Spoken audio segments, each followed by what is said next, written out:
Mr. President, let me read a few quotes from the last 6 months about securing our southern border from some of my Republican Senate colleagues. Quote, "This crisis requires swift, serious, and substantive action."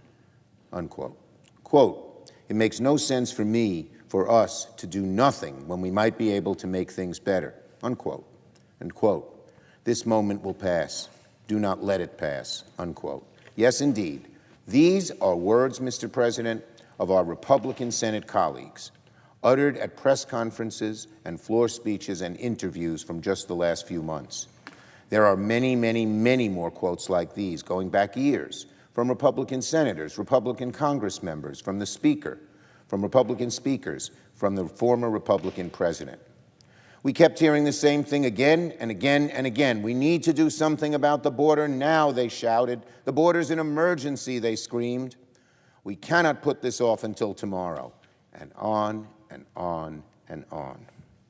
So, 3 months ago, here on the floor, Republicans got a chance to back up their angry words with real action by voting on the strongest bipartisan border bill Congress has seen in decades. And practically every Republican voted no, including my Republican colleague who said it makes sense to do nothing. Then he voted no.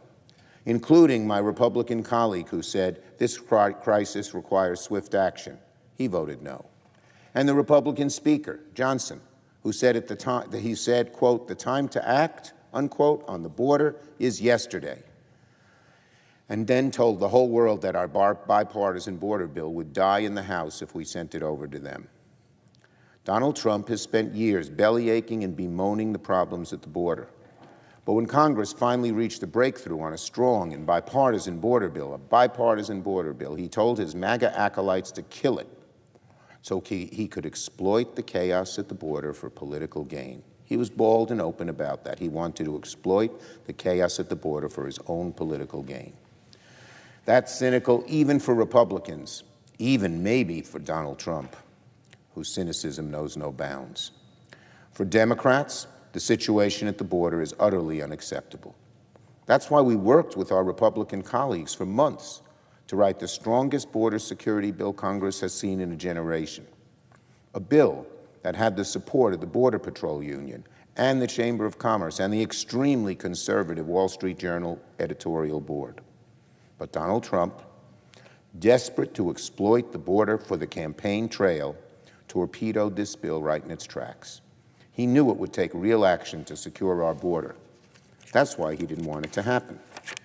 Republicans will go on and on about the border this year, but their rhetoric, their political ads, everything else will ring hollow because the border bill they killed in Congress will linger over them like stink on garbage.